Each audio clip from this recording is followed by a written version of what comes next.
Programa Negócios, com Depré Bucar.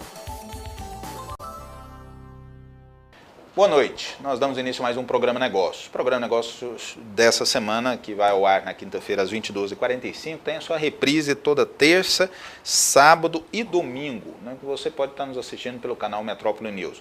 Gostando dessa matéria, ela é arquivada posteriormente no Portal Nacional de Notícias metrópole360.com.br.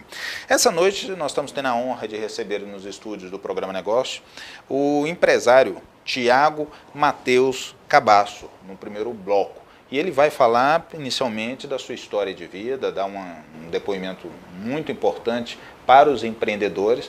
Vai contar sua história, sua origem, sua vivência e também nos dar uma aula sobre ser produtor de vinhos, né? Vinhos que hoje é exportado para vários lugares do mundo e que ajuda na economia, inclusive do nosso Brasil, que se torna também produtor de vinhos na região, por incrível que pareça, na região do Nordeste. O Nordeste está produzindo vinhos, né? E vinhos de boa qualidade. Nós vamos falar um pouquinho sobre isso. Mas antes nós vamos para um rápido intervalo, onde nós vamos trazer as empresas que investem e tornam o programa Negócio possível para todos os goianos. Vamos lá.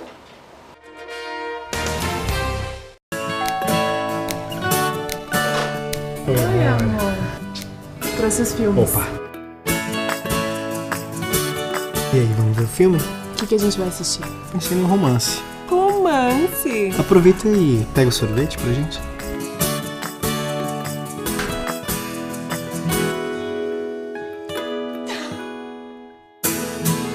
Novos sabores creme mel. Tudo que é bom pode ficar prêmio. De volta com o Programa Negócio, nós vamos entrevistar o empresário Tiago Matheus Cabasso. Tiago, boa noite, obrigado por vir ao Programa Negócio. É uma honra de recebê-lo, a gente poder contar aqui para os nossos primos, né? Nós somos brasileiros e portugueses, somos mais ou menos primos. Essa história sua de empresário, de homem que se especializou em um prazeroso empreendimento que é produzir vinhos, né? Boa noite. Boa noite, obrigado pelo convite, é um enorme prazer estar aqui convosco para poder dar o meu testemunho. Então vamos começar então. Peraí. Eu gostaria que você começasse a contar para os telespectadores que estão nos assistindo. Nós temos muitos empresários, empreendedores, e é a sua origem de vida, né? Você tem um depoimento de superação, de luta, e o Programa Negócio sempre tem essa missão de transmitir essas histórias de superação. Então vamos começar por lá. Da onde que vem o Tiago até ele chegar aqui e as trajetórias que você passou? Portanto, eu, como eu costumo dizer, praticamente aprendi a andar no meio das vinhas, no meio dos vinhedos, como vocês falam aqui, e toda a minha infância trabalhei com os meus pais na produção de vinho, uma produção bem pequena no Alentejo, em Estremoz, com um projeto que é o Montes Cabaços, e em determinada altura decidi criar o meu próprio projeto para também demonstrar aquilo que eram as minhas convicções, a minha forma de entender o vinho e o Alentejo. Você vem de uma família produtora de vinho? Sim, eu vou na quinta geração do lado do meu pai, na sexta geração do lado da minha mãe, o meu pai da região do Alentejo, a minha mãe da região de Setúbal, e portanto onde eu cresci foi realmente em Estremoz, no Alentejo, onde passei toda a minha infância e foi provavelmente a maior riqueza que eu tive na minha infância foi ter acesso, portanto, a todo e onde criei este bichinho pela natureza e pelos vinhedos e pelos vinhos. Quase tudo aquilo que aprendi foi realmente no projeto da família, mas houve uma hora em que achei que estava na altura certa de criar o meu próprio projeto para que pudesse demonstrar aquilo que eram realmente as minhas convicções. As minhas convicções não só no perfil de vinho, na abordagem, portanto, também ao consumidor, um nível de marketing que hoje em dia se utiliza nos vinhos, desde os nomes mais arrojados, mais modernos, também ao perfil de vinhos um pouco mais frescos do que aquilo que era comum até à data no Alentejo. Portanto, eu inicialmente comecei este projeto apenas sozinho, uma produção muito, muito pequena, de 30 a 40 mil garrafas. Você tinha que idade na época? Tinha 22 anos. Realmente muito novo, penso que fui o produtor mais novo de sempre até à data em Portugal a criar o próprio projeto, e foi com a marca .com, que essa sim foi uma marca de alguma forma que fez um marco naquilo que é a vitivinicultura portuguesa hoje em dia, uma marca que ninguém acreditava devido ao arrojamento da marca, de ser tão arrojada, de ser tão moderna e de ser tão pouco ligada à terra. Eu sempre acreditei que temos que marcar a diferença. Quem não risca, não petisca. Na altura, todos os vinhos chamavam montes, quintas, herdades, e eu achei que teríamos que sair da zona de conforto e teríamos que arriscar se queríamos ser realmente vencedores. Saímos do convencional e dar o nome de um vinho diferente. Exatamente. Porque... E o .com seria esse vinho aqui. Exatamente. Neste caso temos aqui um .com branco e temos o .com tinto. .com porque há muita gente que pergunta, .com, .beb e blog porquê. Eu costumo dizer, acho que o nome não tem que ser bonito, ele tem que ter conotação jovem, urbana e, acima de tudo, memorização fácil. Quantas e quantas vezes é que não nos acontece bebermos um vinho extraordinário, queremos passar para um amigo, para o vizinho, e por simplesmente no dia seguinte já não nos lembramos do nome do vinho. Portanto, todo o trabalho de marketing portanto, não teve a altura da produção. Portanto, a produção, o vinho convenceu-nos, tanto é que nós nos lembramos dele, mas não nos lembramos do nome e, portanto, o efeito da produção, o efeito da qualidade, portanto, não se transmitiu depois mais tarde nas vendas por essa mesma razão. Depois também pela capacidade de exportação destas marcas, .com em Portugal e no Brasil, .com nos Estados Unidos, Intiancon na China, portanto, uma marca super universal, em que, portanto, de fácil memorização e, como eu costumo dizer em tons de brincadeira, nem que não se goste do vinho, nem que seja para dizer mal do vinho, não nos vamos esquecer que bebemos um vinho, portanto, .com. E esse realmente foi um desafio enorme, portanto, quando ninguém acreditava, portanto, neste novo projeto com marcas tão arrojadas, posso-vos dizer que quando engarrafei o primeiro vinho e dei a provar à família e aos amigos mais próximos, também eles, portanto, todos jovens, tal e qual como eu, e toda a gente gostava imenso do vinho, mas começaram a perguntar como é que o vinho se vai chamar. E quando eu disse que o vinho se iria chamar .com, toda a gente começou a falar, tu és maluco, és doido, isso não é nome de vinho. E a única pessoa que na verdade me apoiou num universo de se calhar de 50 ou 60 pessoas foi a minha mãe, que disse: Tiago, não tens nada a perder, sei se tu acreditas, são as tuas convicções, acho que deves ir para a frente, até porque tu não tens nada a perder, tu estás a começar agora, o pior que pode acontecer é que tens que fazer uma marcha atrás, tens que andar para trás e tens que utilizar uma outra marca. Entretanto, os primeiros 6 meses, na verdade, não foram fáceis, até porque eu era olhado como um miúdo maluco, até porque tinha estado ligado a um desporto meio radical, que era o todo o terreno e o enduro, onde fui campeão nacional, 4 anos de enduro e de todo o terreno. Você tinha duas coisas que não conversavam muito, que é a carreira como piloto e como produtor de vinho. São duas coisas bem distintas. Né? Bom, antes da gente adentrar, eu gostaria de a gente aprofundar um pouco na questão da produção do vinho no segundo bloco. Eu gostaria de falar também dessa sua carreira, dessa sua trajetória. Vamos adentrar um pouquinho nessa questão de piloto. Como é que você entrou nessa sua... Comecei por andar de moto às escondidas dos meus pais. Os meus pais nunca acharam muita piada em andar de moto e eu comecei, no fundo, na verdade, a andar às escondidas dele na moto dos amigos. Cheguei até, inclusive, a fazer uma prova que nós chamamos de pirata, portanto é uma prova que não faz parte do calendário da Federação. E, obviamente, como todo um país tão pequenino, claro que os meus pais no dia a seguir souberam, e onde tive de castigo cerca de uma semana, sem poder fazer qualquer lazer. As motas foi realmente um marco importantíssimo na minha vida. Hoje, como pai que sou, se na altura a maior parte dos pais, dos meus amigos, inclusive os meus pais, achavam que as motas eram um desporto realmente muito perigoso e etc., eu penso que foi também a base daquilo que me tornei hoje e aquilo que me fez, portanto, lutar por um caminho vitorioso no mundo dos vinhos. Você acha que a questão do esporte ajuda quando você precisa aflorar o empreendedorismo? Acho que sim, acho que sim. Acho que quem luta, quem está num campeonato profissional, como foi o meu caso, e fui piloto oficial Yamaha durante 4 anos, com contrato assinado, ordenado, etc. Fiz também o europeu de Itália, onde fui vice-campeão em Itália.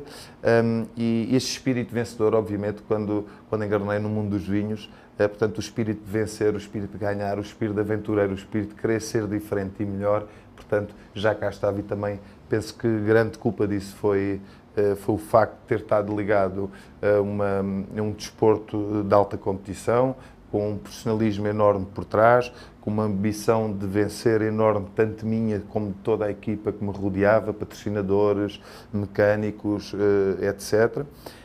E penso que isso, qualquer desporto, seja ele qual for, estamos a falar de motas, podemos estar a falar de qualquer desporto, eu penso que isso vai-nos dar uma base de vencedores, ou pelo menos vamos ter uma forma de lutar na vida diferente, mesmo que um dia deixemos esse mesmo desporto, que foi aquilo que me aconteceu. Tiago, eu tive a oportunidade de um dia conversar com uma pessoa também que virou empresário, e ele gostava muito de correr, né? E ele competia muito com o Piquet, né? Que tanto o Senna e o Piquet tinham essa competição. Esse grande empresário era o Piquet, virou empresário e tal. E ele conta nesse depoimento exatamente essa parte, né? Que o quanto que a questão da competitividade nas provas, essa questão de ser bastante metódico nas conferências, no checklist dos carros antes de competir, na questão da competição, da competitividade com a questão da marca, do marketing com o carro, o quanto que isso ajudou na vida como empresário, até porque o Piquet hoje é um dos grande empresário, possui ações em grandes empresas que ele participa, que compartilhou com essa sua ideia.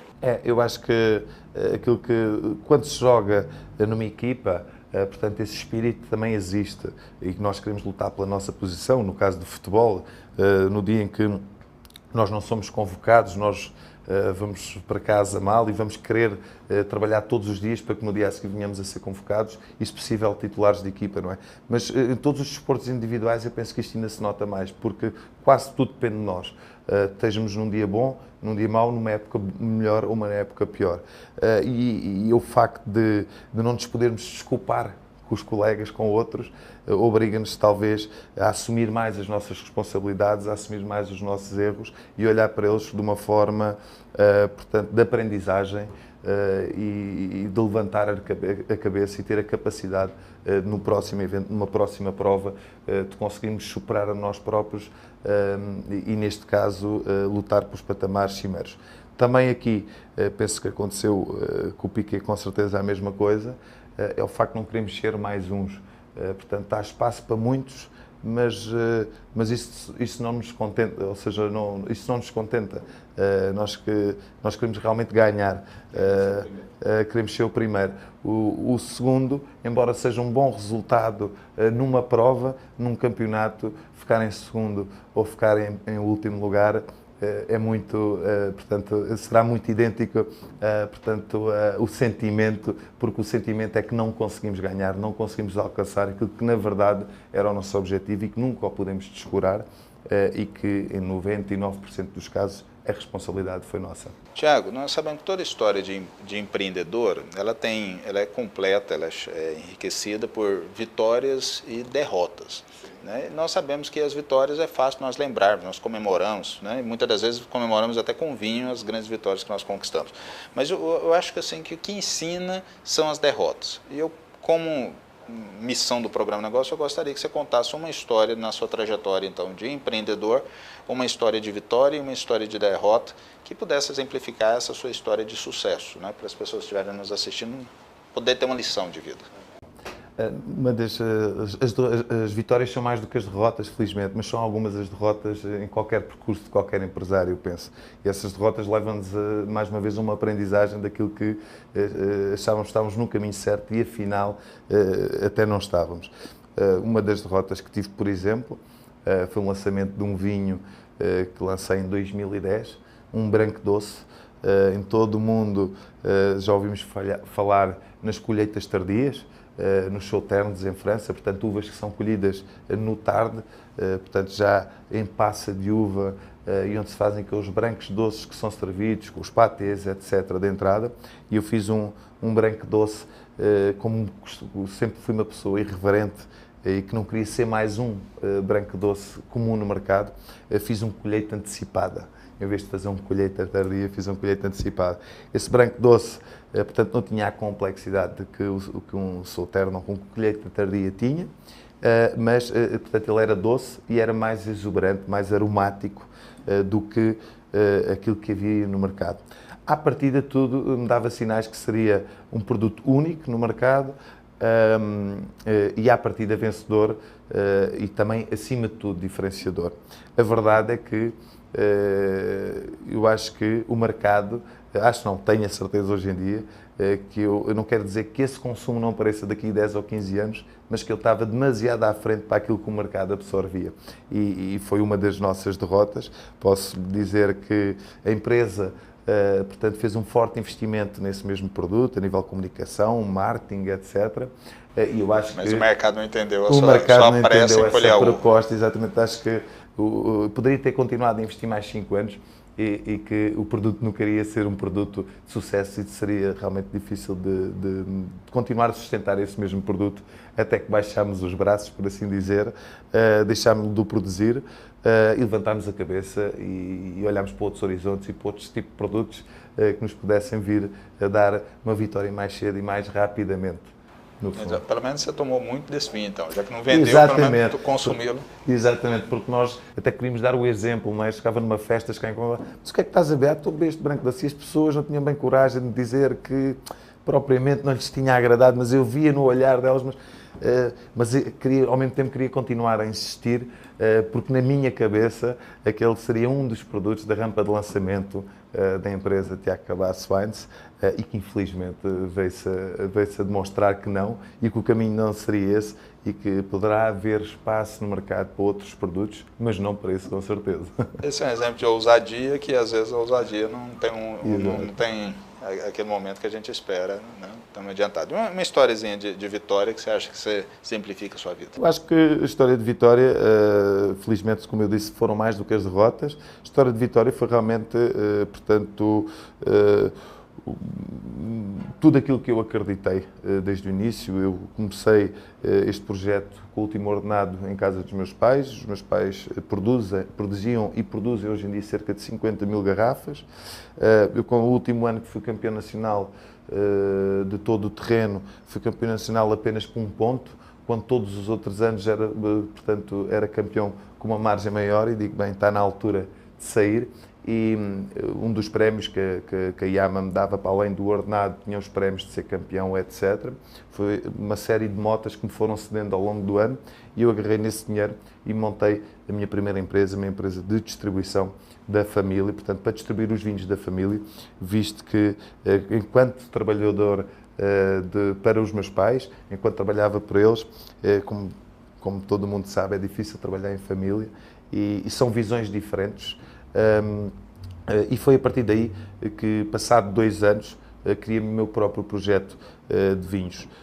Hoje em dia, portanto, eu inicialmente era uma empresa apenas com 1 colaborador, hoje em dia só na produção somos 13, estamos em cerca de 20 mercados, na verdade 13 deles bem trabalhados, já ultrapassámos a barreira do meio milhão de garrafas, já estamos a roçar nas 600 mil garrafas. Tiago, isso é uma gentileza ter vindo ao Programa Negócio, ter a oportunidade desses 2 blocos contar da sua história de vida, falar de como é importante o esporte para quem é empreendedor, e essa competitividade, fazer esse casamento dessas 2 coisas. Eu penso que foi bom para os nossos telespectadores, como foi para mim, né? E no segundo, conhecer um pouquinho sobre essa produção do vinho, né? A região de Portugal, muito rica, extremamente conhecida como um grande produtor de vinhos, e também depois conhecer um pouco do seu produto, né? E mostrar um pouco desses eventos e como Goiânia está se transformando hoje em um grande apreciador de vinho. Acho que assim a gente cumpriu a nossa missão. Então, só as considerações finais, então. É um prazer realmente estar no programa. Muito obrigado pelo convite. É um prazer estar na cidade. Infelizmente não vou conseguir estar o tempo suficiente para conhecer a cidade no seu todo. Com certeza a promessa está feita que vou voltar depois de tudo aquilo que tenho ouvido falar desta gente, desta cidade. Não vou ter a oportunidade de conhecer, infelizmente, hoje, mas estarei cá brevemente novamente. Mais uma vez, muito obrigado. Agradeço a você e agradeço a você, telespectador, por ter escolhido nos assistir. Esperamos ter cumprido a nossa missão de hoje, levar histórias de superação com conteúdo para poder ajudar você, que é empresário, empreendedor, a também poder crescer e desenvolver. Nós vamos para um rápido intervalo, voltamos com a segunda entrevista dessa noite. Não sai daí. Nós somos ligados a um desafio: superar, oferecer sempre o melhor. Somos uma das maiores exibidoras de mídia exterior do Centro-Oeste. mais de 300 pontos de outdoor, frontlight e painel rodoviário. Clientes com atuação local, regional e nacional. Tudo isso nos incentiva bem mais. Nosso novo produto? O maior e mais moderno painel de LED de Goiânia. Nós somos a Capital Mídias. Capital Mídias, 62 3582 1009. De volta com o programa Negócio. No primeiro bloco nós tivemos o produtor de vinho, Tiago Cabasso, que falou sobre a produção de vinho, falou sobre a sua carreira como esportista e como utilizou isso para ser bem sucedido no segmento empresarial e na produção de vinhos em Portugal. Nesse segundo bloco, agora nós recebemos o empresário Rodrigo Pena de Siqueira, que é diretor financeiro de um dos mais importantes grupos do estado de Goiás. Boa noite, Rodrigo. Obrigado por vir ao programa Negócio. A gente tem a oportunidade de dar quase uma sequência, quase uma série do programa Negócio, falando praticamente da sua família, que eu tive a oportunidade de entrevistar o Charles, o Otavinho, né? E não conheço o seu pai, que é o Ricardo, mas você veio representar e falar dessa empresa tão importante e desse segmento que você atua. Boa noite. Boa noite. Obrigado, Ebrê, pela oportunidade e convite de estar aqui com vocês. Nós estamos à disposição hoje aqui para falar do grupo, das nossas atividades, né, dos negócios que a gente ajuda a administrar e compartilhar uma visão de vocês nesse momento que o país vive, né, com uma crise política, uma crise econômica, né, e crise climática. Nós estamos vivendo as crises de todos os setores. Rodrigo, vamos começar o seguinte. As pessoas, nós estávamos no primeiro bloco, a gente conversando, e você estava me contando a sua origem, como é que você começou, como é que você veio de São Paulo, você inclusive estudou com um amigo meu, você veio para cá e você começou a administrar a empresa. Vamos colocar isso, vamos contextualizar o nosso telespectador. Como é que você chegou até aqui no momento em administrar uma empresa tão importante? Debré, eu fui fazer faculdade em São Paulo, né? Eu fiz curso de engenharia civil lá na USP, na Escola Politécnica. Então, com 17 anos, a gente foi para São Paulo, fez faculdade, trabalhamos um período no mercado financeiro, um período em consultoria.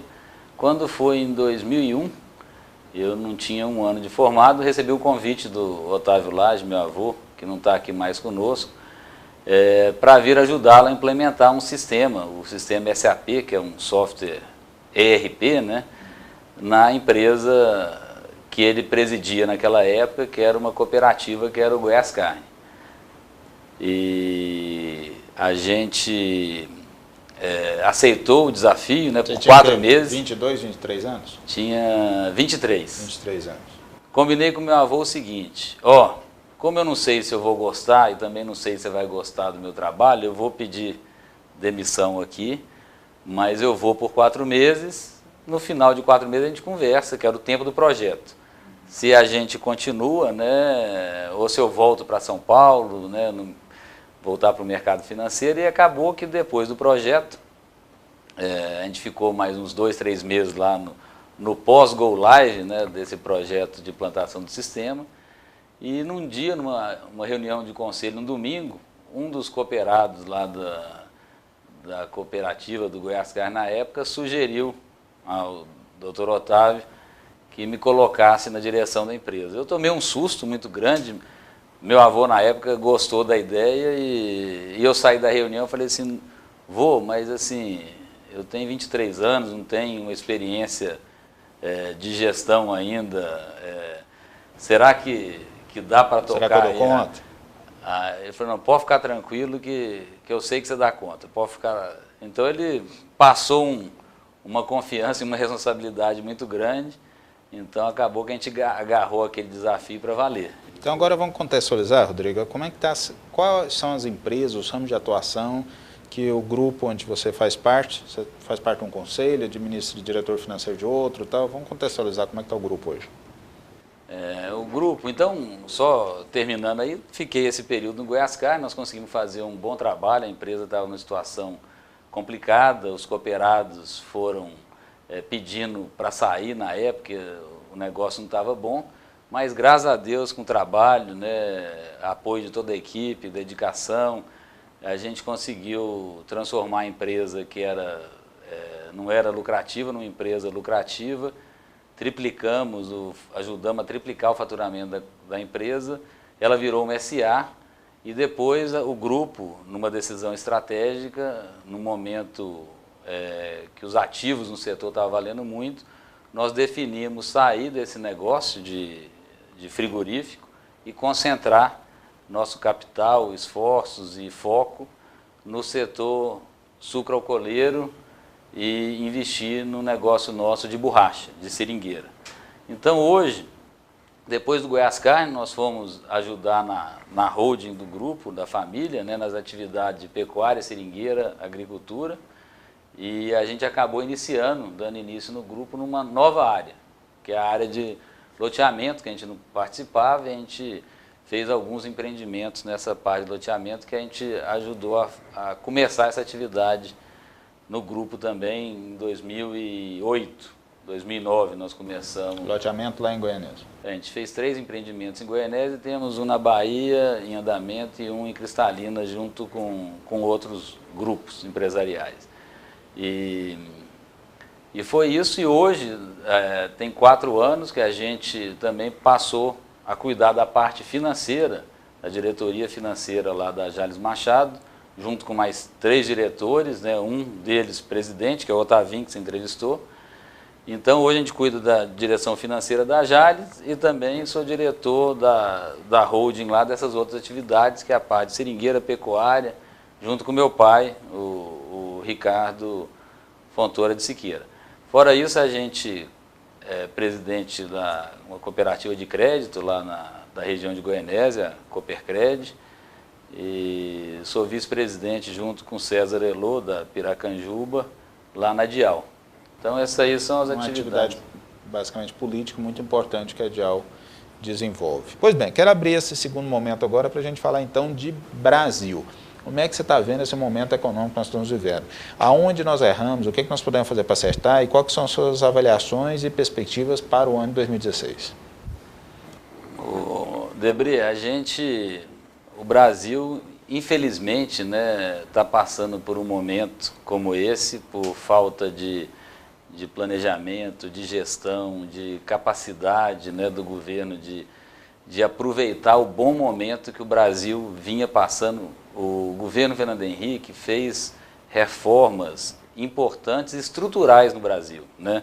A gente conseguiu tirar aquela questão de gastar mais do que arrecadava, lei da responsabilidade fiscal, câmbio flutuante, conseguiu acabar com aquela questão do déficit público, organizar todas as finanças de todos os estados com aquela renegociação que o Malan fez. Então, assim, acertou o Brasil no caminho certo. E, assim, nós estamos num momento de bônus demográfico, né, que o Brasil tem muita gente na população economicamente ativa e nós vamos passar agora por um processo de envelhecimento. Então era um momento assim ideal. Ainda mais a Previdência, que já está numa crise. Que já está numa crise, já é histórica, existencial. A Previdência consome 40% do gasto primário do governo federal, 40%. Então, assim, e o Brasil tinha que continuar nas reformas. O governo atual fez medidas populistas, achando que que é fácil, né? Eu até tive um debate muito grande com um amigo no passado, assim, dar notícia boa é muito bom, né? Você fala, vou aumentar salário, vou gastar mais naquela área, isso é a coisa mais fácil, né? Mas tanto para um estadista, chega a fatura. Não, para um estadista e para um pai, até em família, o difícil é falar não, pensando no longo prazo, né? E o governo Fernando Henrique falou não, perdeu popularidade, mas colocou o Brasil no trilho. E agora nós estamos vivendo todo isso aí por uma irresponsabilidade fiscal, que a gente tinha acabado com esse problema, voltamos a ter uma leniência, uma aceitação, perda do rigor com a inflação, o rigor monetário aí que a gente tinha. Um controle inflacionário, que era a meta do governo, e que ele foi flexibilizando. Tinha uma meta de 4,5 a 6,5, que é alta, de repente já deixou de perseguir a meta mais. Perseguir a meta. Então tudo isso é uma pena, a gente está vendo aí o Brasil um pouco sem rumo, né? Nós tivemos o maior déficit público primário da história no mês de outubro, divulgado ontem, né? Então, assim, a gente espera que o Brasil consiga superar isso, né? e aproveitar esse momento. Assim, o que aconteceu, já aconteceu. Agora a gente precisa, na minha opinião, né, era aproveitar a crise para fazer reformas importantes no Brasil. Você comentou, talvez, uma das mais importantes, a reforma da Previdência. Isso é insustentável. A gente gastar 40% do gasto primário do governo federal com déficit na Previdência, com a população envelhecendo, é insustentável. Nós temos que consertar essa parte. A poupança, que a gente tinha que ter um investimento maior na infraestrutura. O Brasil já tinha que ter superado essa fase, né? Questão de logística, nós esperávamos ter superado isso na Copa, né? A Copa já passou, estamos chegando nas Olimpíadas, nós não concluímos nem os projetos, nem as obras da Copa. Então, outra coisa, assim, reforma estrutural da Previdência, e a gente sabe que boa parte dessas questões que estão acontecendo agora, que estão estourando na Lava Jato aí para todo lado, a gente sabe que o sistema político brasileiro, a forma que ele é, muita coisa disso começa na campanha eleitoral. Então, assim, a reforma política é um ponto, é claro que tem que ser debatido, a sociedade tem que amadurecer isso, mas tem que debater até amadurecer e aprovar uma reforma política que consiga melhorar essa corrupção que a gente sabe que acaba iniciando na campanha eleitoral, é o grande... Eu tenho falado o seguinte, que é fácil, de repente todos nós brasileiros começamos a falar muito na questão de corrupção, como se esse fosse o grande mal da nossa sociedade moderna. E eu tenho feito um discurso inverso a isso. Eu acho que é um mal, sim, é um câncer terrível. Mas eu acho que só a corrupção por si próprio não é esse mal que nós temos para a sociedade. Eu acho que nós temos um mal tão pior quanto a corrupção, é a questão da má aplicação do que sobra do Brasil, né?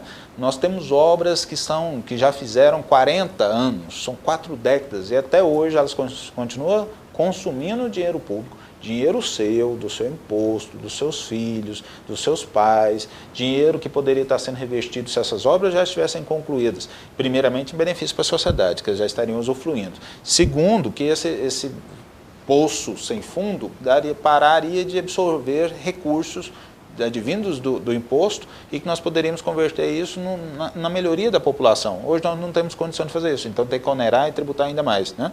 E aí eu estou falando da transposição do Rio São Francisco, eu estou falando da Ferrovia Norte-Sul, estou falando das usinas que não foram feitas, estou falando da reforma da malha asfáltica do Brasil que não é feita, os aeroportos não foram... Quer dizer, está tudo no Brasil errado. Por que eu estou construindo primeiro essa imagem de visão apocalíptica para a gente caminhar para o final da nossa entrevista dizendo o seguinte: você que é diretor financeiro de vários setores, né, o que nós precisamos fazer para que a gente consiga, então, manter o eixo, para que você consiga manter as portas da sua empresa abertas em 2016, já que todo mundo está prevendo que 2015 foi muito ruim, mas que em 2006 nós vamos ter que arrumar um adjetivo novo, vai ter que ser pior do que já foi até hoje na história. Eu acho assim, o mercado está mostrando uma retração muito grande esse ano. O ano que vem está prevendo uma recessão, então, claro que tem alguns setores, por exemplo, o setor do agronegócio, com esse dólar alto, vai continuar sendo, até acho que vai ser o que vai puxar a economia, vai ser um dos primeiros setores a puxar a economia, né? Então, mas assim, como tem recessão ano que vem também, acho que o empresário é fazer o dever de casa, dar um ajuste nas suas empresas, né? Não tem jeito, o cenário é diferente, quem está no varejo, as vendas diminuíram, então tem que ajustar, tem que fazer o ajuste dentro de casa, né? Otimizar processo, enxugar custo, o juro subiu muito, né? O juro subiu, a energia subiu, então, e você perdeu o mercado, sua receita, né? Você está faturando menos, principalmente quem está no varejo, então é fazer um ajuste dentro de casa para passar bem essa crise, né, e otimizar os processos todos que a gente tem nas empresas, olhar para dentro e fazer uma estratégia para a crise. Você falou do agronegócio, que é um setor que deve crescer, porque o dólar estando alto, as exportações compensaria o prejuízo do produtor para vender no consumo interno, já que diminuiria por conta da questão inflacionária e do poder aquisitivo do brasileiro que perderia. Acaba compensando nas exportações. Qual outro setor que você imagina que 2016 pode ser bom? Produção de álcool? Não, o setor nosso, o setor sucroalcooleiro passou por uma crise nos 4 anos passados, em parte pela intervenção do governo nos preços de combustíveis, mas agora está passando por um ciclo de alta, um momento bom, né, por causa do dólar, por causa da volta de parte da CID, que voltou aí no início do ano. A Petrobras voltou a trabalhar com preço de mercado e precisa disso. Olhado para a Petrobras, voltou a atender o mercado e não o governo? Não o governo, e ela precisa, porque o abuso do populismo no passado agora faz com que tanto a Petrobras como o Tesouro Nacional precisem dos recursos que eles anunciaram no passado. Então o setor sucroalcooleiro e o dólar, né, também por causa do açúcar, o etanol é mais mercado interno e o açúcar é um mercado internacional que conduz o mercado de açúcar, sendo o Brasil o principal player. Você acha qual que é o valor do dólar que é bom para o Brasil, na sua opinião, como diretor financeiro? Isso acho que depende de setor para setor, mas assim, o dólar, ele estava muito, o real estava muito valorizado. Então, o real ter se desvalorizado precisava de ter sido feito para ajustar uma série de distorções que estavam no mercado. A gente estava achando tudo barato, ir para os Estados Unidos, né, estava barato, não estava errado. Lá com infraestrutura, com tudo. Com a síndrome do prêmio rico, né? Então, assim, dólar abaixo de 3,50 é difícil a gente enxergar um cenário com dólar abaixo de 3,50. Eu acho que ele tem mais possibilidade de estar acima desse patamar do que abaixo do patamar, porque a economia precisa se ajustar. E como o mercado interno está fraco, a gente precisa de exportar para fazer esse ajuste. Você acha qual que é o dólar que deve navegar em 2016? Acima de 4? Isso, prever dólar, acho que nem os economistas conseguem, mas assim, um dólar que ajuda a recuperar aí o país através das exportações é um dólar acima de 3,50 e eu acredito num dólar que vai variar entre 3,50 e 4,50. E se a crise política ficar mais aprofundado, ele pode até superar esse 4,50? Esse 4,50. É uma bola de cristal acertar o dólar, mas ele precisa de estar num patamar mais valorizado para ajustar a economia. Rodrigo, o nosso tempo infelizmente é curto, mas eu acho que é importante trazer a sua visão de diversos segmentos de negócio, uma visão de um cara jovem que já atua, que já está no mercado, que tem uma visão global de vários segmentos. Isso é importante, a gente cumpre a nossa missão trazendo sempre informação com conteúdo para que você que é empresário, empreendedor, assistindo o programa Negócio, possa usar essas informações em tentar, compreendendo esse mercado, que é muito complexo, tentando criar medidas aí para superar a crise. Esse é o nosso projeto, a nossa missão. Gostaria de deixar suas considerações finais e uma mensagem para os empresários e empreendedores que estão nos assistindo. Uma dica assim bacana que você fala, nossa, isso que eu estou usando lá nos nossos negócios, nos nossos empreendimentos e que seria importante que vocês também fizessem. Tem uma dicasinha assim boa? Debre, se a gente fosse falar, a gente assim, as coisas que estão do lado de fora muitas vezes não dependem da gente, né? O mercado é o mercado que faz. Então, numa hora dessa, nós temos que ver o que a gente consegue atuar. E o que a gente consegue atuar é nas coisas dentro da empresa, né? Olhar tudo que você consegue ganhar de eficiência, automatização, que você consegue ganhar de produtividade dentro da empresa, né? Produtividade é o que faz um país crescer, é o que faz a empresa se diferenciar em relação às outras, procurar coisas que te diferenciem do comum do mercado, né? O que eu posso fazer para agregar valor, ganhar eficiência, ganhar produtividade e pensar todo dia o que a gente pode fazer melhor. E assim, e nessa hora é muito importante ouvir a equipe. Eu acho que é uma coisa que a gente gosta de fazer na empresa, e o que faz uma empresa ser diferente da outra são as pessoas e a capacidade delas de te ajudar. É a qualidade das pessoas e elas integradas. Outra coisa importante, uma equipe integrada produz muito, porque uma ajuda a outra. Então, assim, equipe integrada, uma direção que saiba ouvir as ideias que vêm de dentro da empresa e olhar para ganho de produtividade e melhoria contínua sempre. Eu acho que isso aí, aliado a uma boa estratégia empresarial, procurando ver onde você consegue se diferenciar, para sobreviver nesse momento de crise, que o cenário é que ele vai durar pelo menos mais o ano que vem. Ok. Bom, Rodrigo, obrigado. Entrevistamos Rodrigo Pena de Siqueira, diretor financeiro do Grupo Jales Machado e da Hold. Grupo Otávio Lage. Otávio Lage. Então, Rodrigo, eu quero te agradecer pela vinda ao Programa Negócio e convidar para você vir outras vezes. Nós temos uma missão importante, temos que produzir informação com conteúdo para que essas informações possam ajudar a desenvolver o Estado de Goiás. E você cumpriu a sua missão. Suas considerações finais. Eu queria, a gente já comentou um pouco aí do que a gente faz nesse momento de crise, mas eu queria agradecer o seu convite mais uma vez, Debredo, parabenizar pelo Programa Negócios aí e falar que nós estamos à disposição, qualquer coisa que vocês precisarem, um convite, nós estamos à disposição e você sabe onde nos encontrar. Obrigado ao telespectador que esteve nos ouvindo aí e até a próxima. Muito obrigado, Rodrigo Pena de Siqueira. Obrigado você que escolheu nos assistir. Esperamos ter cumprido a nossa missão, levando informação com conteúdo para que você, que busca crescer e desenvolver, tenha essa oportunidade. Até semana que vem, um grande abraço.